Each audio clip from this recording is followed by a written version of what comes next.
Hello everyone, welcome back to our channel. So friends, today we are going to start our physics chapter number 13 जिसका नाम है AC circuit. तो friends आज हम देखेंगे AC circuit का one shot in the sense आज 25 से 30 मिनट में हम पूरे चैप्टर को रिवाइज करेंगे। मतलब ये एक तरीका का वन शॉट है लेकिन छोटा वन शॉट है। इसमें हम क्या करेंगे, सिर्फ कॉन्सेप्ट को रिवाइज करेंगे। आपने अगर पहले चैप्टर पढ़ा होगा तब इस लेक्चर को देखना, ठीक है। तो इसमें हम क्या करेंगे, थोड़ा थ्योरी देखेंगे, फॉर्मूला को मैं आपको अच्छे समझाऊंगा और कुछ न्यूमेरिकल्स करेंगे और जो भी कॉन्सेप्ट है इस चैप्टर का वो सब समझाऊंगा। तो चैप्टर का नाम क्या है, एसी सर्किट। तो चैप्टर 13 इसका नाम है एसी सर्किट। में हम क्या करते हैं, रजिस्टर, कैपेसिटर, इंडक्टर, करंट के बारे में अच्छे से स्टडी करते हैं। अगर बात करें इसका वेटेज, जो बोर्ड में ये कितने शायद 5 मार्क्स का है, 5 मार्क्स का इसका वेटेज है। विदाउट ऑप्शन 4 मार्क्स का ये आता है, ठीक है। तो एसी सर्किट, तो इसमें हम सबसे पहले समझेंगे एसी करंट क्या होता है, फिर इसके बाद आरएमएस वैल्यू क्या होता है, एवरेज वैल्यू क्या रहता है, फिर इसके बाद इंडक्टिव रिएक्टेंस, कैपेसिटिव रिएक्टेंस, फिर ये AC voltage apply to resistor. मतलब अगर रजिस्टर है और एक ये सर्किट है उस पर स्टडी करेंगे, पावर निकालेंगे, AC voltage apply to capacitor, AC voltage apply to inductor, quality factor last में सब दिया है। तो सबसे पहले समझते हैं एसी करंट होता क्या है। एसी करंट बहुत लोग को पता होगा, जिसको नहीं पता अभी सुनो। एसी करंट क्या होता है, ऐसा करंट जिसका डायरेक्शन क्या हो, एक रेगुलर इंटरवल के बाद क्या हो, चेंज हो, उसको हम बोलते हैं एसी करंट। यहाँ पे मैं डेफिनेशन लिखूंगा नहीं क्योंकि ज़्यादा टाइम हो जाएगा, डेफिनेशन लिखूंगा तो वीडियो लंबा बन जाएगा, तो ये वन शॉट नहीं हो पाएगा। तो देखो एसी करंट का मतलब क्या बोला मैंने, एक ऐसा करंट जिसका डायरेक्शन क्या हो, हर सेकेंड हर मिली सेकेंड क्या हो, चेंज हो, उसको हम बोलते हैं एसी करंट। या फिर इसका डायरेक्शन एक पर्टिकुलर इंटरवल के बाद रिपीट हो, उसको हम बोलेंगे एसी करंट। तो आपने एसी करंट का आपने ग्राफ देखा होगा, कुछ इस तरीके का होता है। इसको हम पॉजिटिव लेते हैं, इसको नेगेटिव लेते हैं। एक ऐसा रेफरेंस ले लेते हैं, यहाँ पे 0 रहता है। अब सिंबल होता है एसी को हम इस तरीके से दिखाते हैं। तो आप सुनो, जो ये ग्राफ है इसको हम बोलते हैं साइनोसॉइडल ग्राफ, या ग्राफ बोलते हैं इसको। ये क्यों बोलते हैं, बिकॉज जो साइन का ग्राफ होता है, साइन का ग्राफ कैसा होता है, ऐसा कुछ होता है, आपने देखा होगा। और कॉस का ग्राफ कैसा होता है, कॉस का ग्राफ ऐसा होता है। तो जो ये एसी करंट का जो ग्राफ बनता है और जो साइन का ग्राफ होता है दोनों सेम होता है, तो इसको हम बोलते हैं साइनोसॉइडल ग्राफ बोलते हैं। ये भी आपको ध्यान में रखना। फिर देखो जो एसी करंट होता है उसका फ्रीक्वेंसी होता है। फ्रीक्वेंसी क्या होता है, number of wave cycle per unit time. मतलब एक सेकेंड में कितने नंबर ऑफ वेव्स प्रोड्यूस हो रहे हैं उसको हम क्या बोलते हैं, फ्रीक्वेंसी बोलते हैं। तो जो ये एसी करंट होता है उसका फ्रीक्वेंसी इंडिया में कितना रहता है, 50 हर्ट्ज। हर्ट्ज क्या है, ये ऐसा यूनिट है फ्रीक्वेंसी का। अब अदर कंट्री का बात करें, यूएसए का बात करें, तो वहाँ पे 60 हर्ट्ज फ्रीक्वेंसी चलता है। उन लोग अपना स्टैंडर्ड लेके चलते हैं 60 हर्ट्ज। अब इस चैप्टर में कुछ फॉर्मूले यूज होंगे, बेसिक फॉर्मूले जो पुराने चैप्टर से आते हैं, जैसे omega is equal to 2πf। Frequency omega क्या है, एंगुलर वेलोसिटी। फिर ओमेगा इज इक्वल टू क्या है, 2π/t। ये और ये फॉर्मूला सेम है, बस यहाँ पे 1/t को फ्रीक्वेंसी लिख दिया है। तो ये फॉर्मूला अपने को यूज होगा इस चैप्टर में। फिर ये चैप्टर का सबसे बेसिक फॉर्मूला क्या अपना, I is equal to I0 sin omega t. I is equal to I0 sin omega t. I क्या है अपना करंट को हम स्मॉल i से दिखाएंगे। I0 क्या है, मैक्सिमम वैल्यू ऑफ करंट। क्या है, maximum value of current. Maximum value का मतलब क्या है, जब ये साइन ओमेगा टी, इसका मैक्सिमम वैल्यू कितना हो सकता है, 1 हो सकता है, क्योंकि जो साइन 90 होता है वो 1 होता है, और साइन का जो मैक्सिमम वैल्यू होता है 1 होता है, और मिनिमम -1 रहता है। तो इसका मैक्सिमम वैल्यू 1 हुआ, तो वहाँ पे जो करंट होगा उसको हम बोलेंगे मैक्सिमम करंट। इसको हम बोलते हैं पीक करंट। क्या बोलेंगे, पीक करंट, ठीक है। अब देखो I is equal to I0 sin omega t है, तो ये I क्या है, करंट। अब इसको हम वोल्टेज की फॉर्म में लिख सकते हैं। वोल्टेज की फॉर्म में कैसे लिखेंगे, I की जगह लिखेंगे E is equal to E0 sin omega t, sin omega t लिखेंगे। ये हो गया वोल्टेज के लिए, क्या है, वोल्टेज। ये अपना वोल्टेज को हम क्या बोलते हैं, ईएमएफ बोलते हैं। ईएमएफ का मतलब क्या है, इलेक्ट्रोमोटिव फोर्स। ईएमएफ को हम क्या बोलते हैं, इलेक्ट्रोमोटिव फोर्स बोलते हैं। जो ये ईएमएफ होता है इसी को हम वोल्टेज एक तरीके से बोल सकते हैं। अब देखो जब भी कोई सर्किट होता है उसमें अगर करंट फ्लो करेगा तो उसमें वोल्टेज प्रोड्यूस होता है, तो उसी वोल्टेज को हम क्या बोलते हैं, ईएमएफ बोलते हैं। ये बात ध्यान में रखना। अब यहाँ पे मैं कुछ ये रफ करता हूँ और आपको कुछ आगे का बताता हूँ, यही एसी करंट के बारे में। अब यहाँ पे मैं एसी करंट का फिर से ग्राफ बनाता हूँ, अब ध्यान से देखना। ये हो गया एसी करंट का ग्राफ। तो यहाँ पे शुरुआत है तो 0 लेंगे और यहाँ पे 2 पाई होता है और ये क्या होता है पाई, यहाँ पे होता है पाई/2। आपने ऐसा ही ग्राफ एसएचएम में देखा होगा, सिंपल हार्मोनिक मोशन मतलब ऑसिलेशन में आपने ऐसा ही ग्राफ देखा होगा, 3 पाई/2 होता है, ठीक है। अब देखो ये 0 पाई/2 पाई, 3 पाई/2 और 2 पाई इस तरीके से होता है। यहाँ पे जो टाइम होता है, टोटल जो टाइम रहता है एक साइकिल कंप्लीट होने में, उसको हम बोलते हैं टाइम पीरियड। टाइम पीरियड को हम कैपिटल टी से दिखाते हैं। जो टोटल टाइम है ये क्या है कैपिटल टी, तो उसका जो आधा टाइम होगा वो क्या हो जाएगा t/2 और उसका आधा क्या हो जाएगा t/4 और यहाँ पे क्या हो जाएगा 3t/4 और यहाँ पे टोटल टाइम कितना हो जाएगा t। तो इस तरीके से चलता है। अब देखो किसी भी टाइम पे अगर अपने को करंट निकालना है तो इसलिए हम क्या करेंगे, यहाँ पे जो टाइम होता है ये क्या है पाई/2 है, नीचे ओमेगा से मल्टीप्लाई, नीचे ओमेगा ला देंगे तो ये क्या हो जाएगा अपना टाइम। यहाँ पे भी पाई है तो पाई/ओमेगा, यहाँ पे क्या हो जाएगा 3 पाई/2 होता है तो यहाँ पे 3 पाई/2 ओमेगा हो जाएगा। यहाँ 2 पाई है तो 2 पाई डिवाइड बाई ओमेगा, ये क्या अपना टाइम है। इसे हम टाइम निकाल सकते हैं। अगर मान लो I = I0 sine omega T बोला है तो करंट निकालना है, आपको I0 दिया है, साइन ओमेगा का वैल्यू दिया है, अगर टाइम नहीं दिया है तो इस तरीके ये फॉर्मूला यूज करके आप इस ग्राफ से टाइम निकाल सकते हो, उससे करंट यहाँ कहीं पॉइंट पे करंट आप निकाल सकते हो। अब इसके बाद आता है ये चैप्टर का सबसे इंपॉर्टेंट टॉपिक एवरेज वैल्यू और क्या है RMS वैल्यू। अब सुनो ध्यान से सुनना, एवरेज वैल्यू क्या है, एवरेज वैल्यू। तो आप ध्यान से सुनो, यहाँ पे जो एवरेज वैल्यू होता है साइन ओमेगा टी का वो 0 होता है, वैसे जो एवरेज वैल्यू होता है कॉस ओमेगा टी का वो भी 0 होता है। अब आप बोलोगे ये क्या है, ये है एवरेज का साइन, इसको हम क्या बोलते हैं एवरेज बोलते हैं।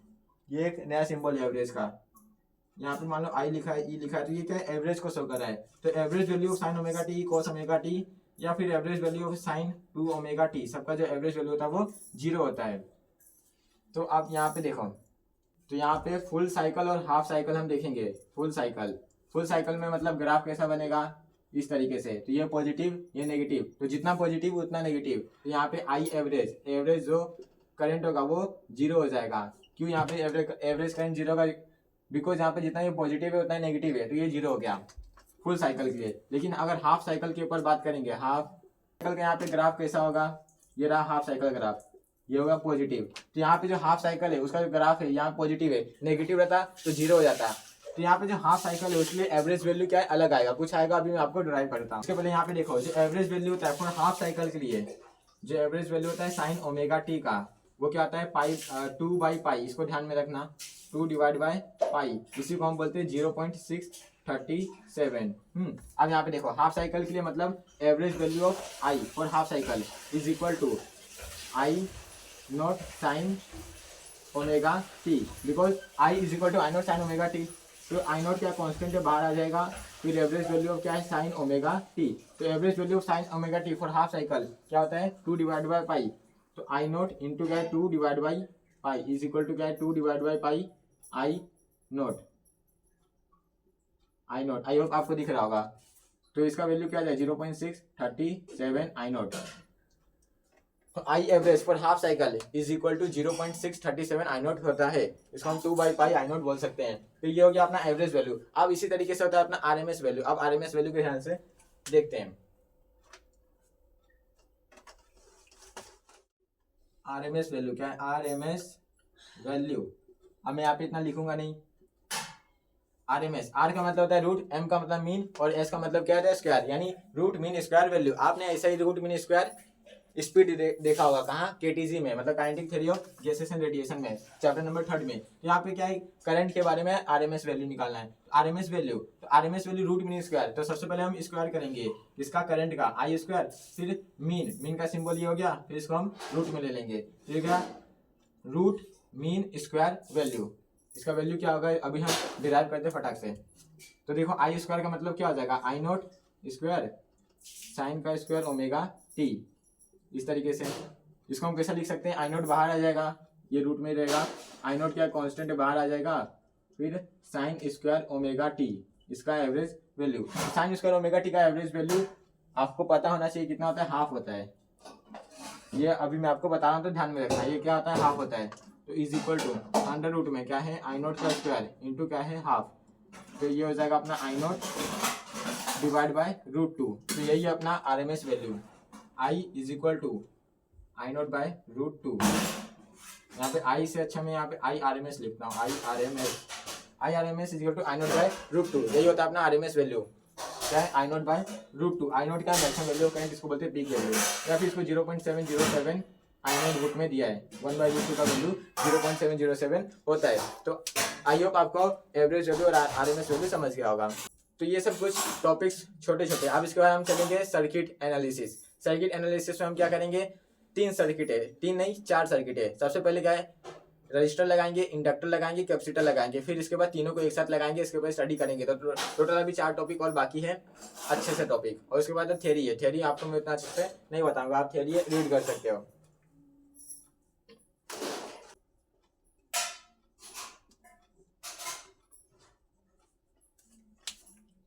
तो सबसे पहले आपकी टेक्स्ट बुक में दिया है एसी वोल्टेज सप्लाई टू क्या है, resistor. AC voltage applied to resistor, यहाँ सब क्या है, रजिस्टर है। रजिस्टर तो आपको मालूम ही होगा। तो आप देखो एक सर्किट यहाँ पे मैं बनाता हूँ।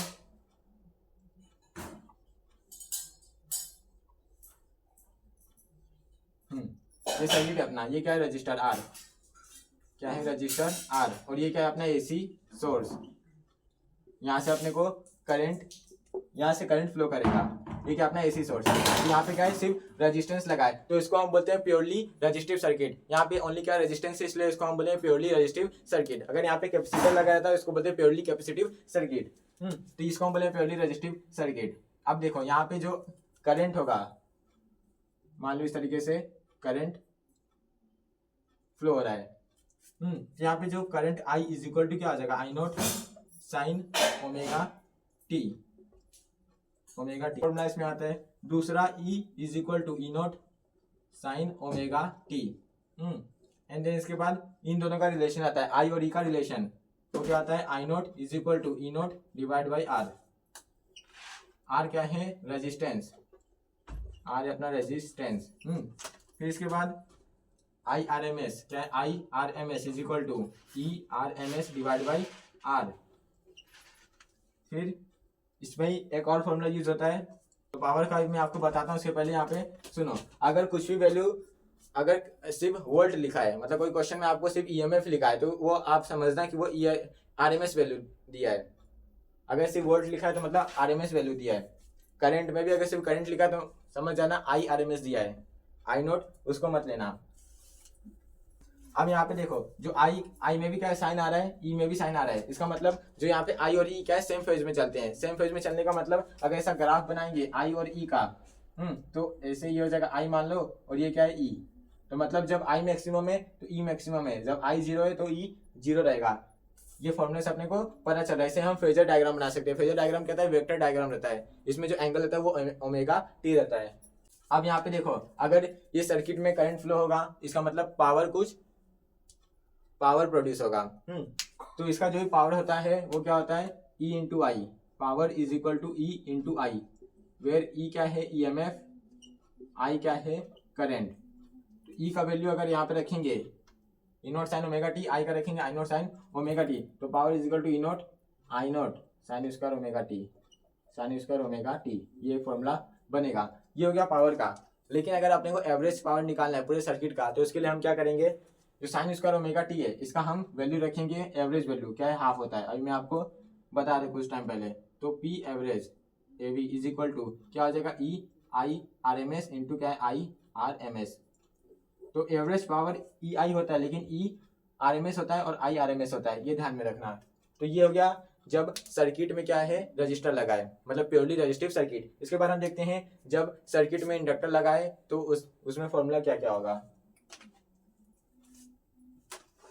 अब क्या है अपना इंडक्टर, इंडक्टर को हम क्या बोलते हैं, कोइल, क्या बोलते हैं, कोइल, या फिर इसको हम सोलेनोइड भी बोलते हैं। तो इंडक्टर अगर सिर्फ सर्किट में लगा है तो उसको बोले प्योरली इंडक्टिव सर्किट। यहाँ पे मैं से डायग्राम बनाता हूँ एक सर्किट का। तो मान लो क्या इंडक्टर है, ये क्या है, एसी सोर्स। आई होप आपको दिख रहा होगा। ये क्या है, इंडक्टर, इसको हम एल से दिखाते हैं। एल का मतलब होता है सेल्फ इंडक्टेंस, अभी आपको पता चलेगा। तो यहाँ पे जो फॉर्मूला होता है सबसे पहले वो ई का होता है, E is equal to E note sine omega t. E का फॉर्मूला सेम होता है। दूसरा जो करंट होता है वो पाई बाय 2 से पीछे चलता है, एक फेज डिफरेंस होता है उससे क्या है, ये पाई बाय 2 पीछे चलता है। मतलब जो आई होता है current is equal to I note sine omega t की जगह क्या होता है, ओमेगा टी माइनस में क्या होता है, पाई बाई 2 होता है। मतलब जो करंट है वो पाई बाय 2 से क्या पीछे चल रहा है। एंड देन इसके बाद आई और ई में रिलेशन, तो I naught is equal to E naught divide by X L. आप सोचोगे ये एक्सएल क्या है, तो इसको हम बोलते हैं इंडक्टिव रिएक्टेंस, इंडक्टिव रिएक्टेंस। अब ध्यान रखना ये क्या है, इंडक्टिव रिएक्टेंस। आपने चैप्टर नंबर 12 यानी ईएमआई में पढ़ा होगा सेल्फ इंडक्टेंस और म्यूचुअल इंडक्टेंस, ये क्या है, रिएक्टेंस। तो ये वर्ड ध्यान में रखना। तो इसको हम क्या बोलते हैं, इंडक्टिव रिएक्टेंस। से क्या होता है, रेजिस्टेंस होता है किसका, ये इंडक्टर का, मतलब ये जो इंडक्टर लगा है उसका ये क्या है, रेजिस्टेंस को बोलते हैं इंडक्टिव रिएक्टेंस।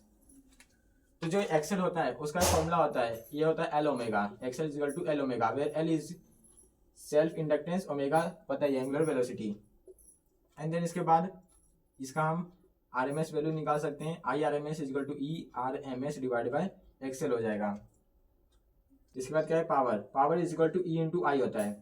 तो आप देखो पावर ई और आई को अगर मल्टीप्लाई करेंगे तो power is equal to minus में आएगा E note I note sine omega t dot cos omega t. ये होता है पावर का फॉर्मूला, ध्यान में रखना। लेकिन ये ज़्यादा काम नहीं आएगा, काम क्या आएगा आपको, एवरेज पावर। तो यहाँ पे पी एवरेज होता है वो 0 होता है। किस तरीके से होता है, तो यहाँ पे समझो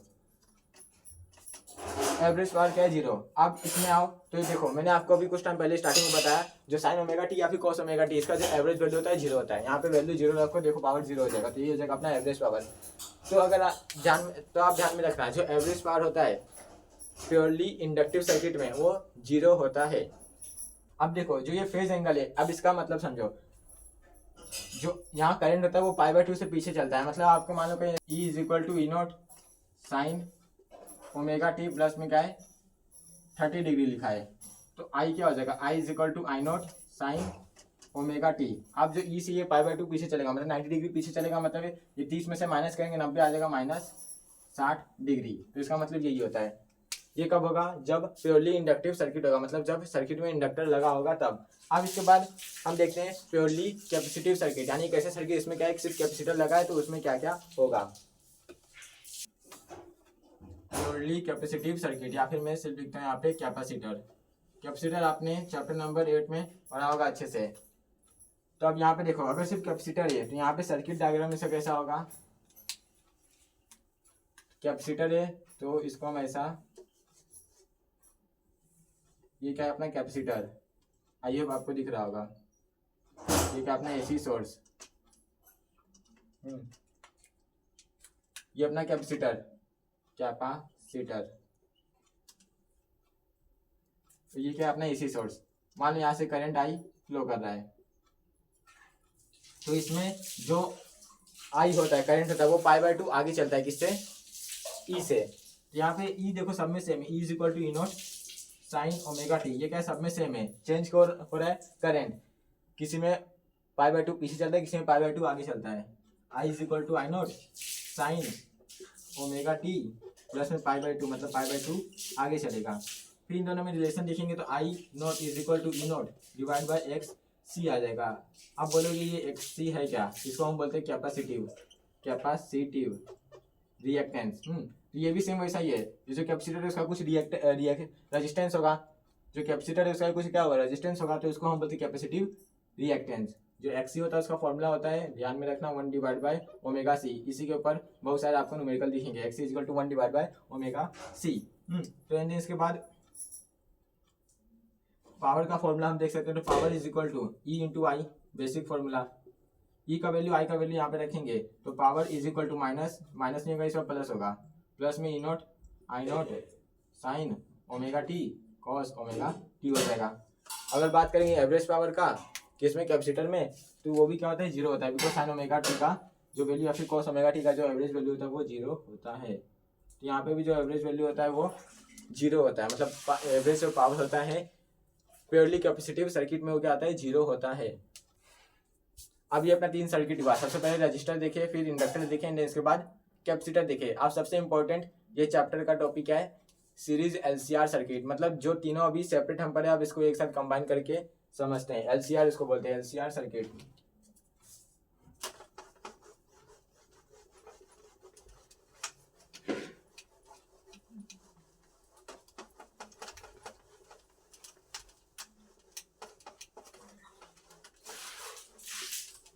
तो अभी अपना टॉपिक क्या है, एलसीआर। एलसीआर कैसा, सीरीज में, series LCR circuit, series LCR circuit. यहाँ पे सर्किट बनाता हूँ सबसे पहले। ये क्या अपना एल, एल मतलब इंडक्टर, एल, फिर इसके बाद क्या है सी, एंड देन इसके बाद आर। ये अपना एसी सोर्स सर्किट हो जाता, बड़ा बन गया, ठीक है। ये क्या अपना एल, ये है सी, और ये आर, और ये अपना एसी सोर्स है, क्या है, एसी सोर्स। यहाँ से करंट मान लो फ्लो कर रहा है, ठीक है। तो ये सीरीज एलसीआर में होगा क्या, यहाँ पे इंडक्टर, कैपेसिटर, रजिस्टर तीनों सीरीज में क्या है, कनेक्टेड है। तो इसका मान लो अपने को ईएमएफ निकालना है, जो फाइनल ईएमएफ होगा क्या प्रोड्यूस हुआ है, तो उसके लिए हम क्या करेंगे, E naught is equal to under root लेंगे ई आर का square plus E L minus E C, E L minus E C का होल स्क्वायर करेंगे। ये क्या ईएमएफ का। दूसरा मान लो अगर इसमें Z निकालना है, Z क्या होता है, Z होता है net resistance of series LCR. क्या बोला मैंने, Z is equal to net resistance of क्या है, सीरीज एलसीआर। इसको हम बोलते हैं इम्पीडेंस, इम्पीडेंस। इसका एक ट्रायंगल होता है, आपके बुक में ट्रायंगल दिया है सीरीज, ये इम्पीडेंस ट्रायंगल। ये क्या यहाँ पे Z XC है, ये क्या XL minus XC, Z R XL minus XC. अभी आपको मैं बताते हैं क्या है, ये इसको हम बोलते हैं फाई। अभी यहाँ पे मैं ध्यान दें, यहाँ पे देखो फॉर्मूला किस तरीके से आएगा अपना, Z is equal to R square plus में ये XL माइनस XC का होल स्क्वायर। ये किस तरीके से आएगा, तो इसमें आप क्या करो, एक टर्मिनोलॉजी, इसमें आप क्या करो, एक फॉर्मूला यूज करोगे, जैसे E R is equal to I R E X is equal to, क्या बोला मैंने, E X is equal to I X L, E C is equal to I X C. ये 3 फॉर्मूला यूज करके इसको आप derive कर सकते हो।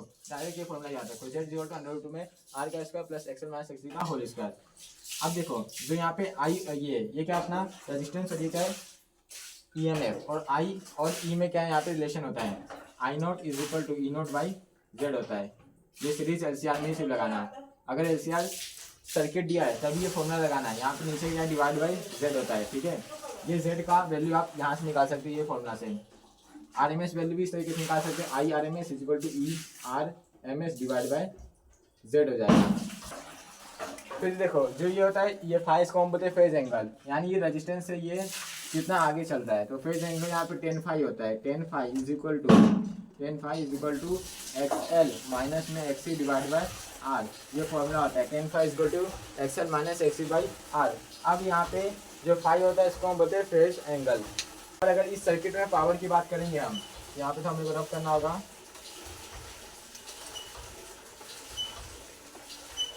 अगर पावर की बात करेंगे तो यहाँ पे जो एवरेज पावर होता है वो क्या होता है, ई आई आर एम, क्या है E R M S into क्या है I R M S cos phi होता है।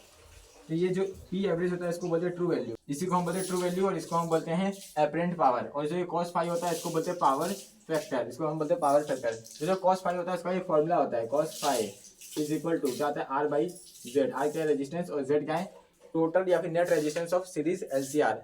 तो कॉस फाई हम इस तरीके से निकाल सकते हैं, इसको हम बोलते हैं पावर फैक्टर। तो बहुत सारे क्वेश्चन में आपने देखा होगा, बोला होता है फाइंड पावर फैक्टर, तो उसका मतलब क्या आता है cos phi is equal to R by Z करना होता है। ये अपना इम्पीडेंस ट्रायंगल है, और ये क्या है सीरीज एलसीआर है।